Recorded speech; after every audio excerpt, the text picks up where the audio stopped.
va faire dans ce monde, tout ce qu'il va faire dans les années à venir, est basé sur ce fondement, amour et espérance.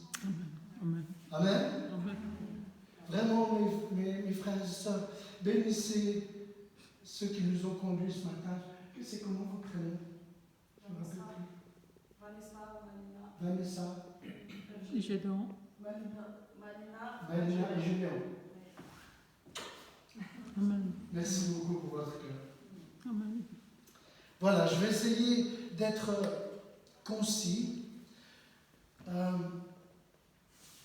Peut-être vous expliquer que on sort d'une crise incroyable, sans précédent. Tout le monde s'accorde à dire aux quatre coins du monde, et dans chaque pays, dans d'autres langues, tout le monde s'accorde de dire ce que nous avons vécu. C'est inédit. D'une ampleur globale, c'est inédit. Et c'est en 2020. Et c'est notre Dieu qui l'a fait. Amen. Notre Dieu a arrêté les horloges. Il est le maître du temps. Il a arrêté les horloges, il a arrêté les plans pour dire une chose. Je vais me retirer un petit peu du micro parce que je vais le dire comme je le sens. Amen. Amen. C'est une parole du prophète Samuel à Saül peu avant qu'il soit roi. Amen. Arrête-toi et je te ferai entendre la parole de Dieu. Amen. Arrête-toi. Arrête ce que tu fais. Que tu sois chef d'État, que tu diriges une nation, un petit groupe, un grand groupe, que tu sois femme de ménage, chef de famille. Arrête-toi. J'ai quelque chose à te dire. Et c'est tellement important que notre Dieu a permis que le monde s'arrête. C'était tellement important qu'il a envoyé ce message. C'est chez vous, dans votre intimité que je vais parler. J'ai envie de vous rencontrer. Ce n'est pas un message d'un Dieu qui parle à ses serviteurs. C'est un message d'un Dieu qui parle, d'un ami qui parle à des autres amis. Amen. Parce que vous êtes ses amis. Amen. Et la parole nous dit ceci. L'ami ne parle pas au serviteur. Il ne confie pas les choses profondes de son cœur. Mais à ses amis, il le fait. Amen. Aujourd'hui, c'est un jour spécial. Un temps spécial. Un jour nouveau. Un plan nouveau qui commence. Arrête-toi aujourd'hui. Il y a des portes fermées il y a parmi vous, peut-être même des gens qui ne sont pas ici, il y a des portes fermées dans votre vie où vous avez l'impression que vous ne pouvez pas aller plus loin. Dieu est souverain. Amen. Amen. C'est lui qui fait ça. Posons-nous la question, qu'est-ce que tu as prévu? Est-ce que vous êtes d'accord avec moi d'aller dans ce que le Seigneur a posé sur mon cœur? Amen. Vous êtes prêts à écouter ça? Amen. Ouais? Oh yes. C'est parti. Amen. Amen.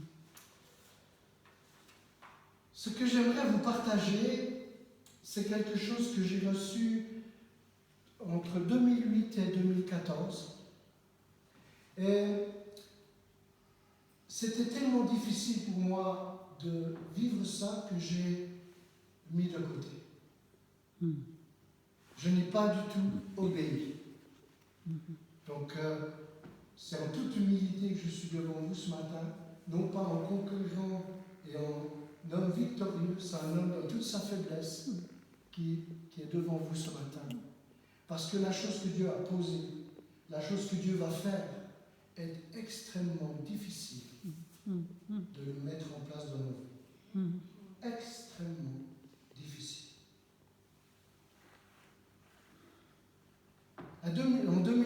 en septembre 2014, le message a pris fin. Il m'a dit, maintenant lève-toi et va leur partager. Va partager à qui veut l'entendre ce que je t'ai donné. Mais, comme je vous l'ai dit, j'avais tellement peur que j'ai fermé ma bouche. 5 ans plus tard, début de l'année 2019, je prends un temps de jeûne et je dis, Seigneur, parle-moi. Parle-moi. J'ai besoin d'une parole. Parle-moi. Viens fortifier ma vie. Quelques jours après, plutôt quelques instants après, pendant une nuit, un ange est venu dans ma chambre et avec ça, il a crié tellement fort que ça m'a réveillé et il a dit ceci. Tu attends une parole, le temps n'est plus aux paroles. Tout a été dit. Il ne te sera donné aucune autre parole que tu n'aies déjà reçue. Ces paroles mêmes que tu gardes pour toi. Et j'ai dit, je suis tombé par terre. C'est vrai, tu m'as parlé. Et je me suis tue. Et au début de 2020, j'ai passé ces mois à me placer devant le Seigneur pour préparer ce moment. Et quand j'ai vu arriver en 2020 ce dont on parle, cette crise universelle qui renverse toutes les structures de ce monde, je su que c'était l'heure. Alors, je suis rentré là-dedans et c'est dans ce contexte que j'aimerais parler avec vous ce matin. Le monde et l'Église a pris l'habitude, depuis quelques siècles, de faire ce qu'elle veut. Le monde a pris l'habitude de faire des projets sans consulter l'Éternel. L'Église a pris l'habitude de fonctionner, d'établir, de poser des programmes sans prendre la peine de consulter l'Éternel. Ça ne veut pas dire que ce qu'on fait est faux et qu'il y a quelque chose qui n'est pas à sa place. Il y a quelque chose qu'on doit rejoindre. Il y a la pensée de Dieu générale et la pensée de l'Éternel qui nous permet de fonctionner. Et l'Église a oublié de demander à l'Éternel quel était son plan pour le monde. Quelle était sa vision? Parce que nous avions des informations pointues sur certains sujets, on est allé avec ça. On a parlé du salut, et c'est bien. On a parlé de la repentance, et c'est bien. On a parlé de la sanctification, et c'est bien. On a parlé du baptême, et c'est bien. On a parlé des dons d'esprit, et c'est bien. Et le Seigneur maintenant dit, stop, j'ai quelque chose à vous dire. J'ai un projet. Et je veux que vous l'entendiez. Croyants et non-croyants. Église ou hors église. J'ai un plan que je veux vous dire. On y va? Here we go. J'aimerais, avant de commencer, lire un passage dans le livre de Matthieu, au chapitre 24. Jésus parle, on est dans un contexte où Jésus parle des derniers temps, et il s'adresse à un moment donné à ses disciples, Matthieu 24, depuis le verset 36. Pour ce qui est du jour et de l'heure, personne ne le sait. Ni les anges des cieux, ni le Fils, le Père seul. Je vous l'ai dit, ce qui arriva du temps de Noé arrivera de même à l'avènement du Fils de l'homme. Car dans les jours qui précédèrent le déluge, les hommes mangeaient et buvaient, se mariaient et mariaient leurs enfants, jusqu'au jour où Noé entra dans l'arche. occupés à leurs affaires, ils ne se doutèrent de rien. Jusqu'à ce que le déluge vienne et les emporte tous. Écoutez bien, je vous le dis en vérité, il en sera de même à l'avènement du Fils de l'homme. Alors de deux hommes qui seront dans un champ, l'un sera pris et l'autre laissé. De deux femmes qui moudront à la meule, l'une sera prise et l'autre laissée.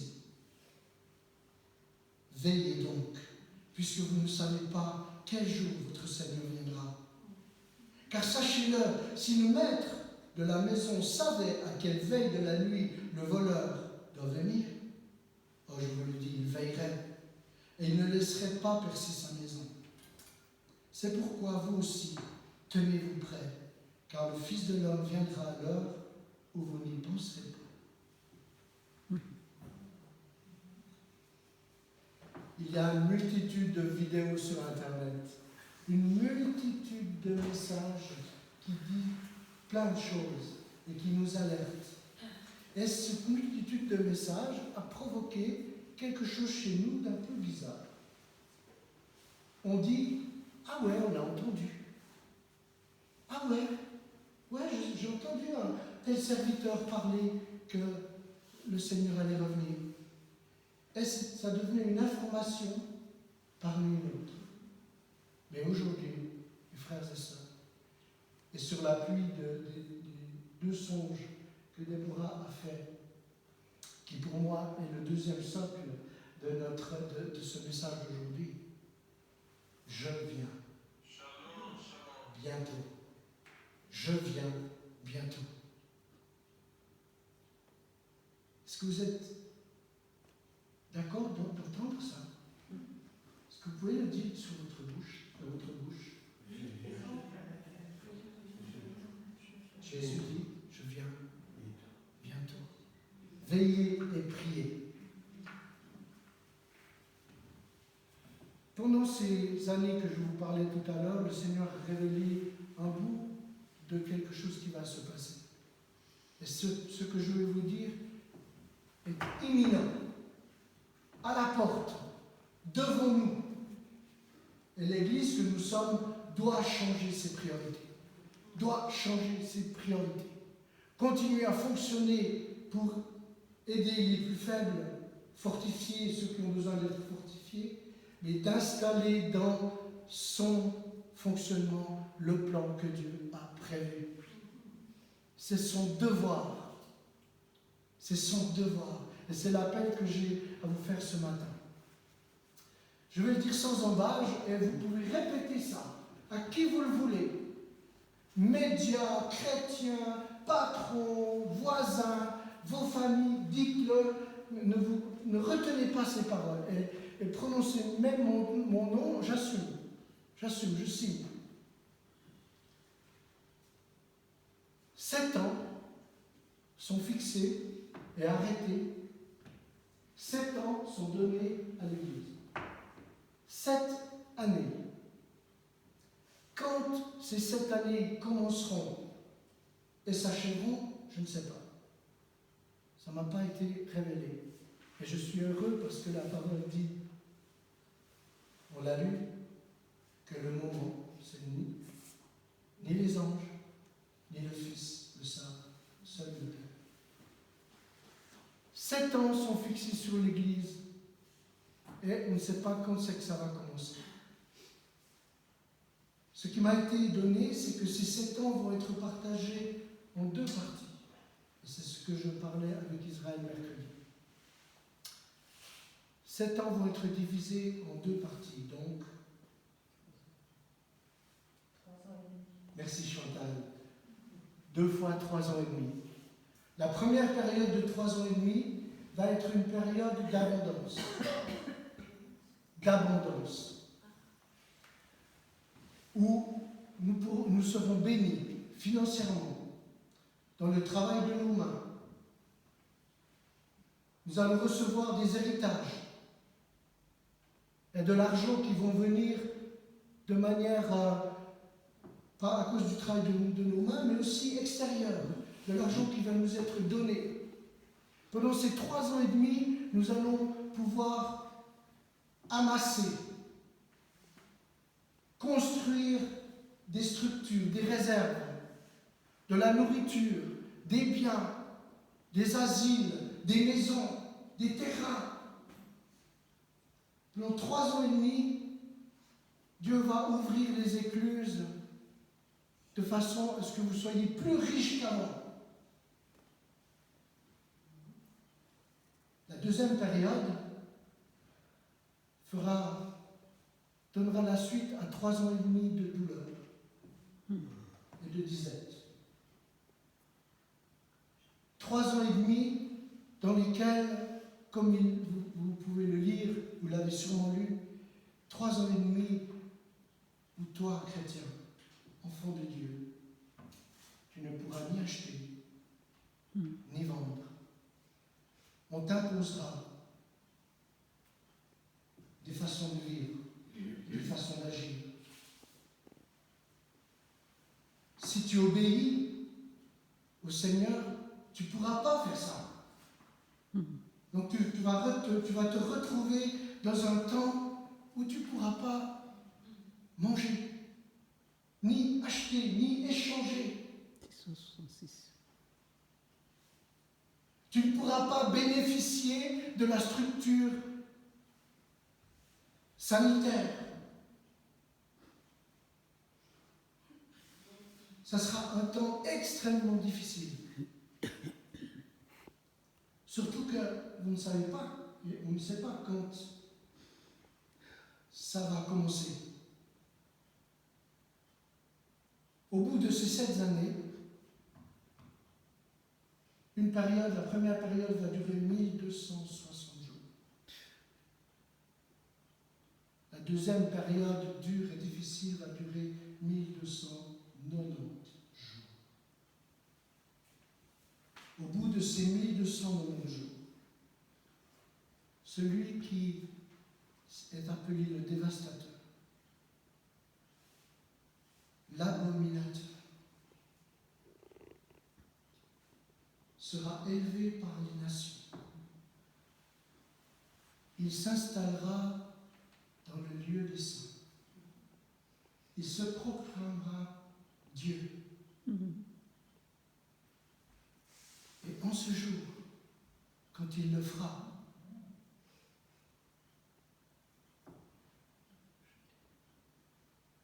priez pour que vous puissiez tenir jusqu'au 1335e jour. Priez pour que vous puissiez tenir. Et ça, c'est le plan, on va dire, global.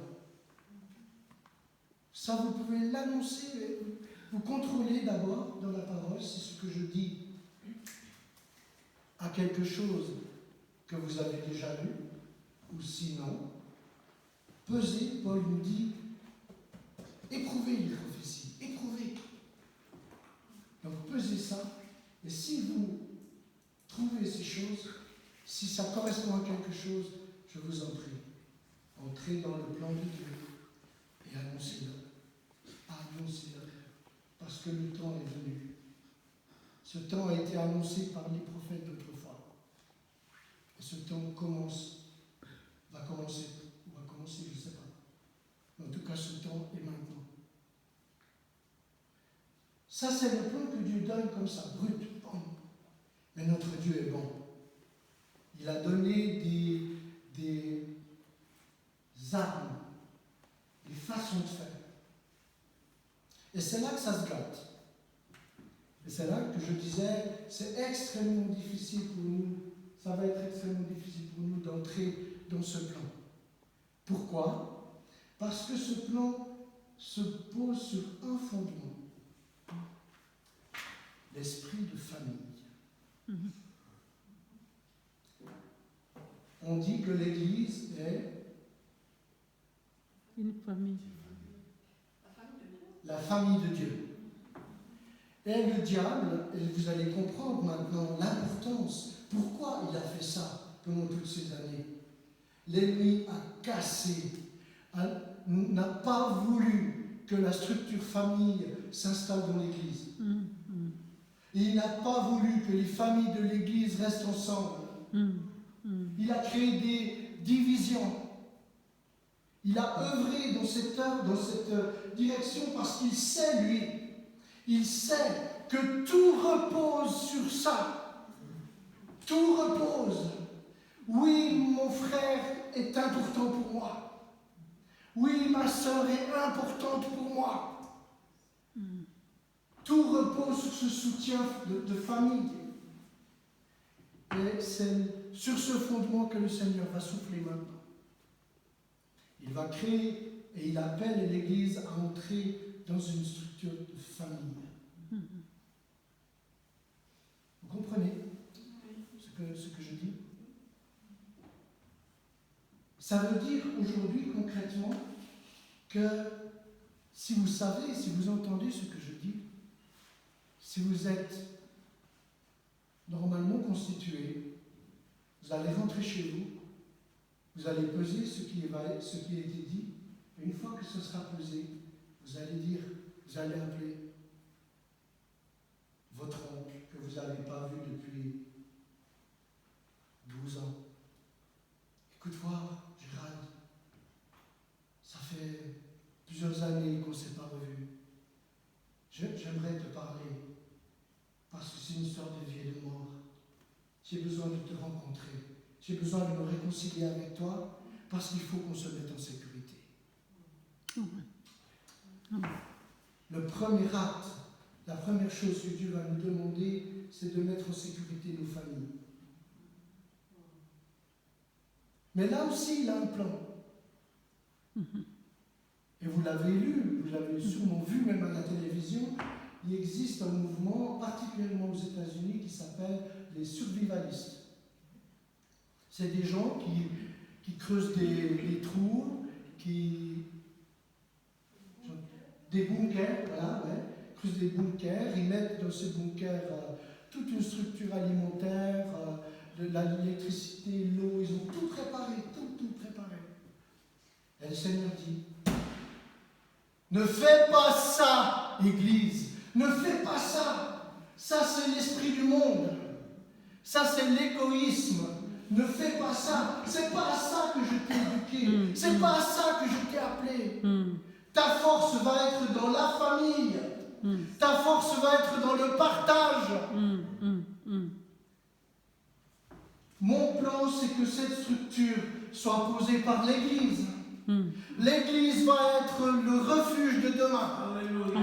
L'Église va être l'arche de Noé du monde. L'Église va être le lieu où ceux qui sont dans la disette, dans la faim, dans la terreur, pourront venir se réfugier. L'Église va devenir un refuge, non pas seulement spirituel, mais aussi concret. Église, c'est le moment de poser des structures.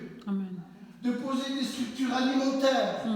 De poser des structures mobilières. De poser des structures vestimentaires.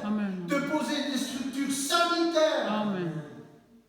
Parce que ma soeur, ou mon frère, ou mon enfant aura peut-être mal aux dents. Il aura peut-être faim. Et je ne peux pas seulement le nourrir qu'avec la parole et la foi.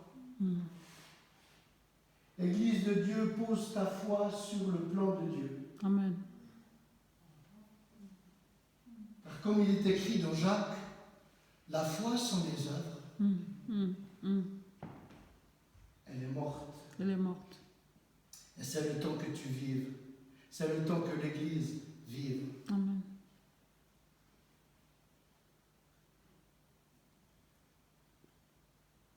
Plusieurs d'entre nous vont être tentés de faire ce que les survivalistes, c'est difficile à dire ce mot, ce que les survivalistes font, de mettre pour leurs propres réserves, de compter leurs propres besoins. Certains d'entre nous vont faire ça, parce qu'ils ne veulent pas écouter. Le Seigneur dit ceci, c'est une parole qui vient de mon Dieu.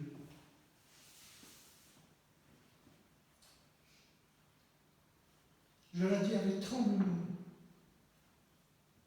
Et c'est des années. J'ai mis des années pour pouvoir le dire. C'est pour ça que je suis un peu ému. Le Seigneur enverra la teigne et la rouille. L'or que tu auras amassé à côté du plan que je t'ai demandé se détruira. J'enverrai le voleur sur tes biens. Ils seront enlevés en un jour. Les céréales que tu auras cachées et enfouies dans la terre, j'enverrai un ver. Il détruira ces céréales et ne pourront pas être mangées. Alors toi qui avais mis tous tes espoirs en cachant cela à tes frères et sœurs, tu frapperas à la porte de leur maison et ils ne t'ouvriront plus. Ils ne t'ouvriront pas. Et ce que tu auras cru avoir gagné, tu vas le perdre. Le plan de Dieu, c'est là la difficulté. Et dites-le à vos églises, dites-le à vos responsables, dites-le à vos voisins, à vos frères, à vos sœurs, aux croyants, aux non-croyants. Dites-le, le plan de Dieu va se faire au travers de l'Église. C'est là que les choses seront en sécurité. Et comme les Hébreux ont été en sécurité à Goshen, parmi les 10 plaies d'Égypte, quand la mort est passée, de la même manière que Dieu a protégé son peuple, il nous protégera. Amen. Si vous faites cela. J'ai vu, pendant ces 7 ans, j'ai vu la police rôder en vision. J'ai vu la police dans les rues. Ne trouvons pas la porte d'entrée de l'église. Revenir, faire le rapport à leur chef en disant mais on est allé mais on n'a rien trouvé.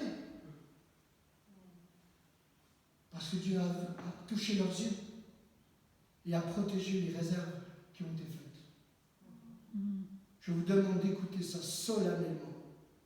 Ce n'est pas une prophétie c'est pas une parole de Dieu, j'aime pas le mot prophétie. C'est pas une parole pour faire bien et vous allez ranger sur une étagère. Vous ne pouvez pas faire ça. C'est le plan que Dieu a prévu pour toi et pour ta famille et pour le monde. C'est l'heure aujourd'hui d'entrer dans quelque chose de concret. Je ne veux pas faire trop long parce qu'après, j'ai choisi exprès de taire toutes les données que le Seigneur m'a confiées, qui est une partie de la vérité, de nouveau, parce que Dieu a parlé à d'autres serviteurs. Mais écoutez ces serviteurs, écoutez-les. Maintenant, arrêtez-vous. Arrêtons-nous et construisons l'Église de demain sur l'amour, l'espérance et sur le plan que Dieu a donné.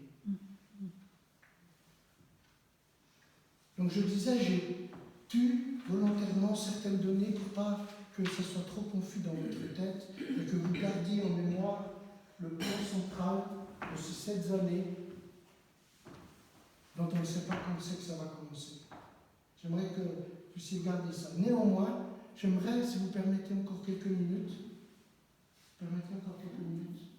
vous donner quelques détails qui vous donneront l'ampleur de la tâche qui nous attend en tant qu'Église, qui nous attend.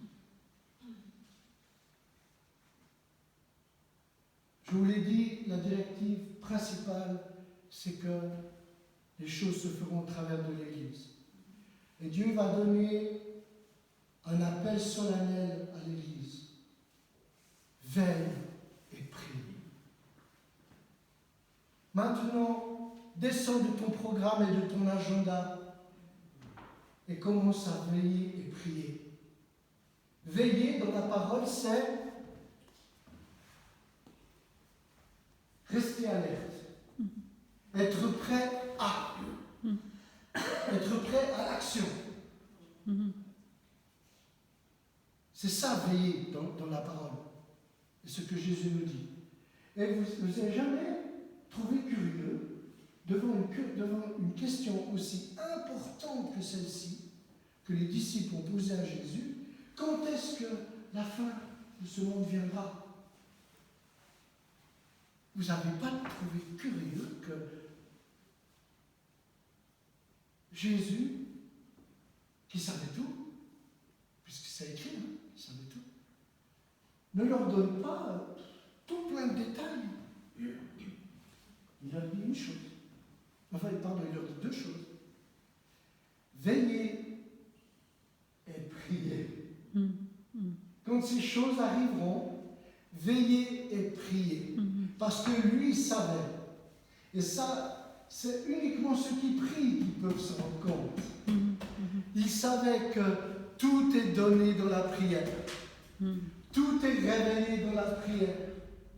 Et c'est pour ça que l'ennemi s'est acharné pendant ces tas d'années à saper nos réunions de prière, à nous interdire d'entrer là-dedans, à nous décourager. Parce que c'est là que nous recevons la vérité de Dieu. Amen. C'est là que nous recevons Amen. la révélation de Dieu. Et il leur dit cette deuxième chose. Priez pour que ces choses n'arrivent pas. En hiver. Priez pour que ces choses n'arrivent pas en hiver.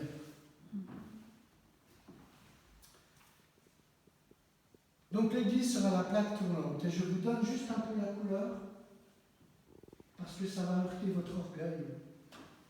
Ça va heurter votre indépendance. Ça va heurter votre « je sais, moi, faire mieux que les autres ». Moi, je fais. Les autres, s'ils ne le font pas, c'est pas grave. Comme vous avez lu dans le livre des Actes, ou dans l'église primitive, tous les biens étaient mis en commun. Le même esprit est déposé sur cette vision. C'est en mettant nos biens en commun, libres de cœur, en faisant ces dons, un véritable don à mon frère et ma sœur et à ma communauté, que Dieu va construire. C'est sur ce partage de biens. Et c'est pour ça que ça va être extrêmement difficile. Parce qu'il y a des Ananias et des Saphiras qui vont rester debout sur leurs pieds et qui vont dire « Allez, on va paraître un petit coup. On a une propriété un petit peu cachée dans la forêt. Ce n'est pas la propriété principale. Donc on va la vendre. Et puis on va aller vers les disciples, puis on va leur dire « Hé, Pierre !» Puis on va dire bien fort « J'ai vendu une maison, 270 000 francs. » Et ils vont poser 270 000 francs sur la table, ces Ananias et Saphira. Et là, l'apôtre rempli de l'esprit va dire « C'est curieux, parce qu'il me semble que cette maison, elle valait 320 000 francs. » Et la parole qui a été donnée à Saphira et à Ananias sera redite en ces temps-là. Hors de moi. Et la mort saisira ces personnes en un instant. Parce que c'est un plan tellement important qu'on ne peut pas venir entrer dedans avec un cœur divisé. Vous saisissez un petit peu l'emploi? Alors maintenant, je vais vous dire deux choses encore. Sur cette base-là, qu'au travers de l'Église, le Seigneur va donner de nommer des intendants, comme il a été nommé un intendant sur toute l'Égypte, pour gérer cette année de vaches maigres, de vaches grasses, pour préparer cette année de vaches maigres. L'Église l'Église va nommer des intendants. Et les hommes qui s'occuperont de la cuisine et des vêtements deviendront beaucoup plus importants que ceux qui prennent la parole comme moi ce matin devant vous. Ce sera le pilier, le centre du plan de Dieu. Nous allons devoir rentrer dans cette direction-là. Donc, sur cette base-là, l'Église va vous inviter, en tout cas j'espère, et je vais œuvrer pour que ce message passe. L'Église va vous encourager à faire des alliances. Pour que la parole des vierges folles et des vierges sages s'accomplisse. Parce que Dieu veille sur sa parole pour l'exécuter. Et il est écrit, il ne sera retiré. Et quand la parole dit retirer, c'est pratiquer. Parce que Jésus dit, heureux ceux qui écoutent ma parole, mais la mettent en pratique. Il n'y a aucune parole qui est écrite qui ne sera pratiquée avant le retour de notre Seigneur. Donc je disais, le Seigneur va conduire l'Église à faire des alliances. D'abord dans un cercle légitime, avec nos propres familles. Le Seigneur va conduire l'Église à vous dire, assurez-vous que votre famille directe, c'est-à-dire vos enfants, soit en sécurité. Si vous avez des enfants dont vous vous occupez, ils sont en sécurité, parce que vous allez développer quelque chose en rapport à ce que l'Église vous aura donné comme consigne. Mais si vos enfants sont loin de la maison, contactez-les, puis dites-leur, est-ce que vous êtes en sécurité? Pourquoi tu me parles de ça? Et ça va vous donner un excellent moyen de parler du plan que Jésus a pour eux, de ce qui va arriver. Le salut deviendra effectif, pas seulement spirituel, le salut d'aujourd'hui. Ça vous donnera l'occasion de pouvoir parler de choses du cœur de Dieu. C'est la première notion. Appelez vos familles pour dire, ok, est-ce que tu es en sécurité? Non. Alors écoute, moi je t'invite là à telle église parce qu'ils vont parler tel jour, telle date, telle heure, ils vont parler de ce sujet, je t'invite. C'est primordial. D'abord dans votre propre famille. Parce que si vous le faites dans votre propre famille, vous pourrez le faire à une plus grande ampleur. Parce qu'il est écrit, si tu es fidèle, Petite chose. Dieu vous confiera De grandes choses. de plus grands. Amen. Amen. Une fois que vous aurez pratiqué ça, et qu'il y aura dans votre famille plus aucune discorde, plus aucun conflit, plus aucun rejet. Et je mets juste une parenthèse. La parole nous dit, pour autant que ce soit possible, soyez en paix avec tous les hommes. Ça ne veut pas dire que tout est réglé. Ça ne veut pas dire que j'ai encore des griefs contre toi et que je dois réparer des choses ou que je t'ai blessé et que j'ai un travail à faire avec toi. Mais s'il te plaît, mon frère, s'il te plaît, ma soeur, s'il te plaît, mon épouse, s'il te plaît, mon mari, marchons ensemble. Marchons ensemble. Une fois que vous aurez pratiqué ces choses, le Seigneur va nous inviter à faire des alliances avec des personnes extérieures à notre famille. Des alliances qui comptent. Ça va? Avant encore? Vous arrivez juste à suivre un petit peu? Si jamais on ouvrira, je reviendrai avec Israël pour des questions-réponses. Mais si vous allez devoir faire des alliances avec des gens,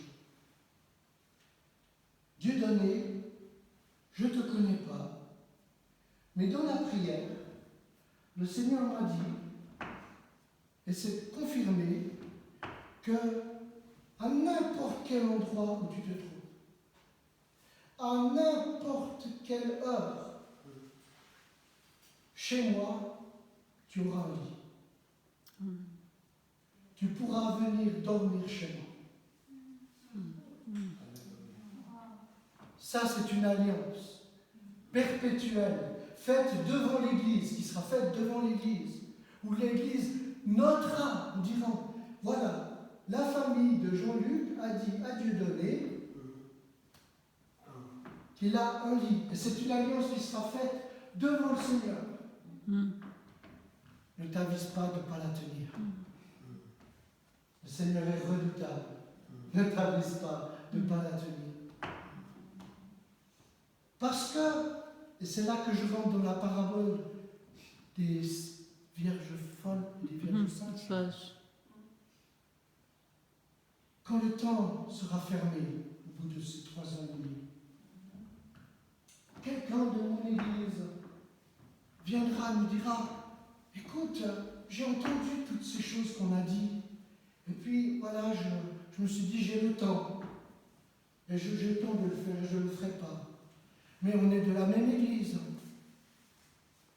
on a le même Dieu, et si Dieu est amour, et si tu es constant avec ce que tu as dit publiquement à l'église, s'il te plaît, donne-moi un lit et accueille-moi chez toi pour que je sois en sécurité.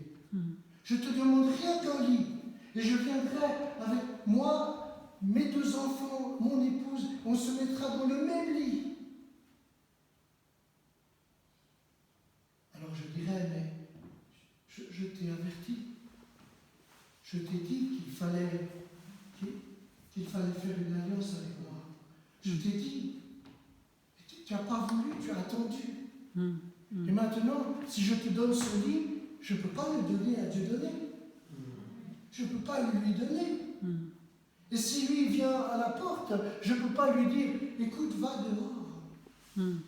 Là où il y a des tremblements, des gens remplis d'agression, va dehors, parce que quelqu'un est dans ton lit. Je fermerai la porte et je dirai, va voir si par hasard quelque part ailleurs, ils ont quelque chose pour toi. Parce que j'ai fait une alliance avec mon frère, avec ma soeur.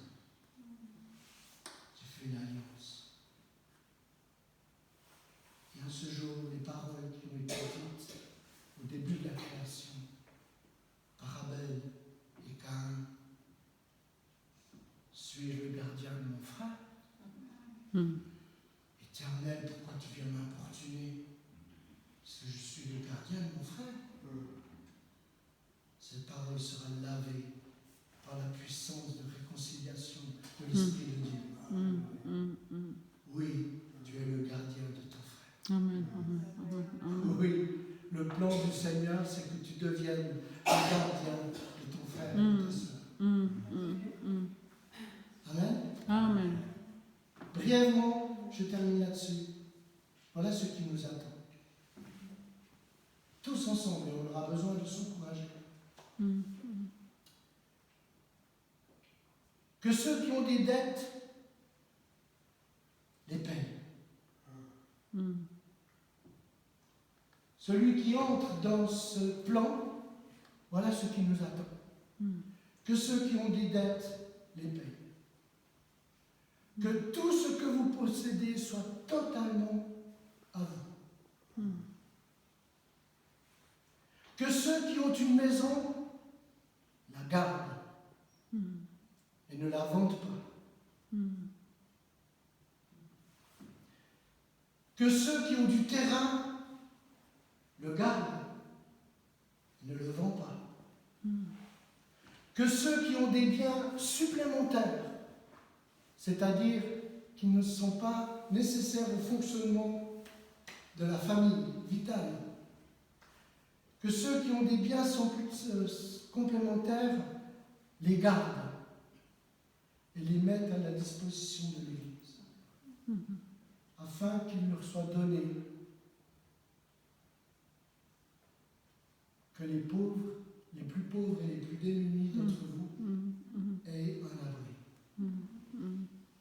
Faites ceci parce que vous avez été bénis dans les temps passés en prévision de ce jour. Rien n'est pour vous. Et si vous avez fait ce que Dieu vous a demandé, vous lui avez donné votre vie. Vous lui avez donné vos biens. Ce sont les siens. Que ceux qui ont de l'argent en réserve ne le gardent pas.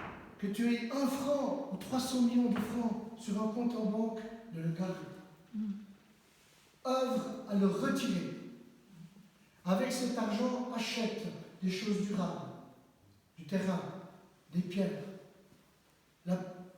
une maison la plus fragile soit-elle. Achetez des biens, des choses qui ne périssent pas, dont les vers et la rouille n'atteignent pas.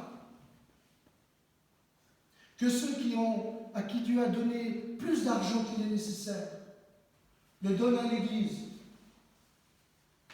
afin que ceux qui n'ont pas d'argent puissent rembourser leurs dettes, afin que celui à qui vous devez de l'argent ne vienne pas frapper à votre porte et vous retirer et vous exposer. Et là encore, la parole qui a été dite sera accomplie dans ces jours-là. Je vous le dis en vérité, dit Jésus, tu ne partiras pas d'ici sans avoir payé le dernier centime.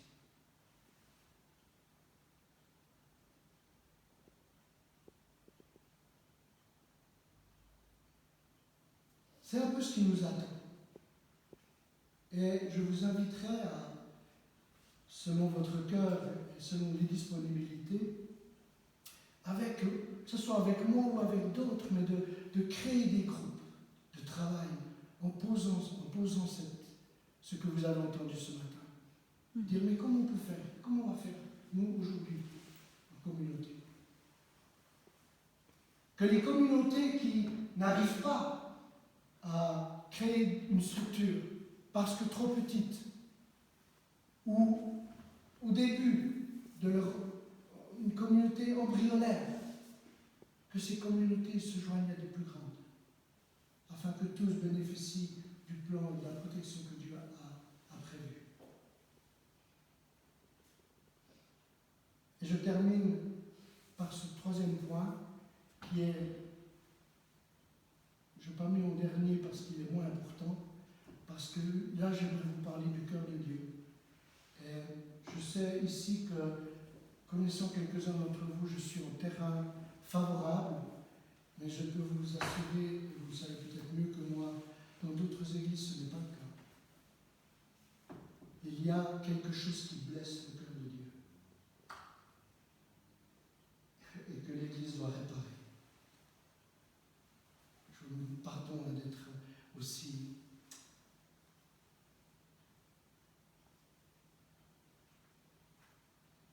nous devons aimer, protéger le peuple que Dieu aime.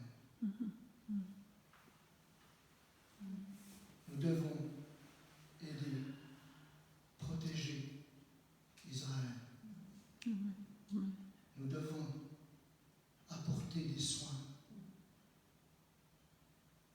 des bienfaits à ce peuple qui va être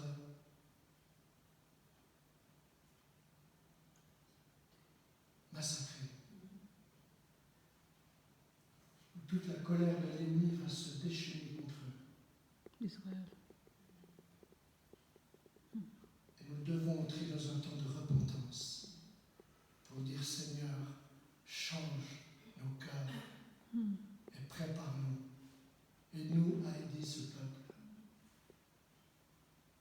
Parce que de la même manière que les nations ne vont pas les aider, l'Église qui ne les aidera pas sera écartée.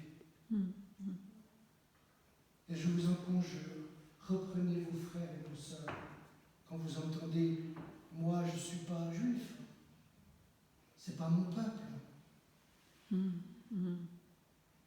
vais vous dire la parole que j'ai reçue quand Dieu s'exprimait en moi à ce sujet. l'émotion qu'il me l'a transmise. Quoi?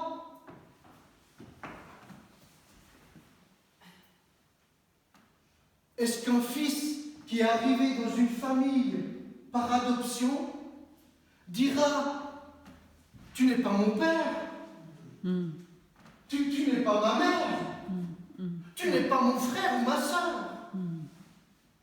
Est-ce qu'un tel fils, s'il n'a pas un peu de reconnaissance, dira « Mais c'est mes vrais parents, j'en ai d'autres, mais c'est mes vrais parents, c'est eux qui m'ont élevé ». Est-ce qu'un tel fils, le jour où l'héritage viendra devant sa maison, refusera cet héritage parce que sous prétexte qu'il est adopté? Non, il prendra sa part comme les autres. Amen. Et l'Église aujourd'hui se comporte avec mon peuple, Amen. avec mon peuple que j'ai choisi. L'Église aujourd'hui se comporte comme un fils adopté, indigne. Amen. Je donnais le meilleur pour toi. Mon fils a donné le meilleur pour toi. Pour que tu puisses prendre part à l'héritage que j'ai posé sur mon peuple, que j'ai choisi. Je t'ai greffé à lui. Amen. Pour moi, il n'y a aucune différence. Les bénédictions que j'ai prévues sur lui pour qu'il s'il m'obéisse, je les fais pour toi. C'est les mêmes. Je suis le même Dieu. Et toi, tu te comportes avec moi comme le fils prodigue qui part manger son héritage avec les cochons de ce monde. Le partager avec des gens qui n'ont rien à voir avec moi.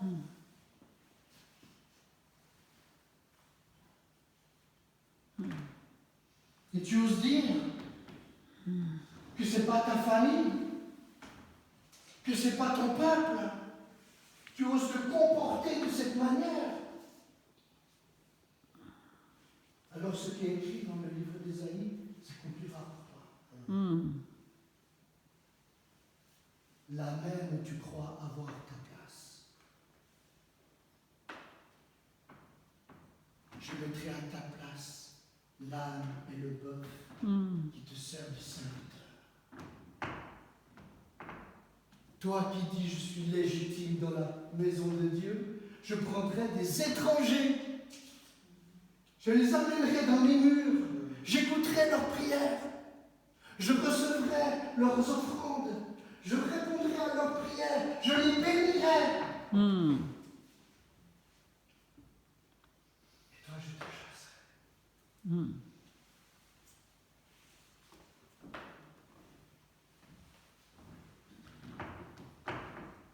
C'est le deuxième pilier du plan que Dieu a prévu pour l'Église.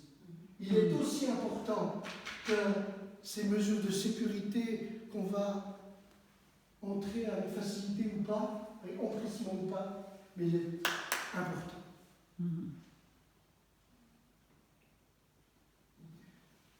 Je termine en demandant à Nathalie de venir devant vous.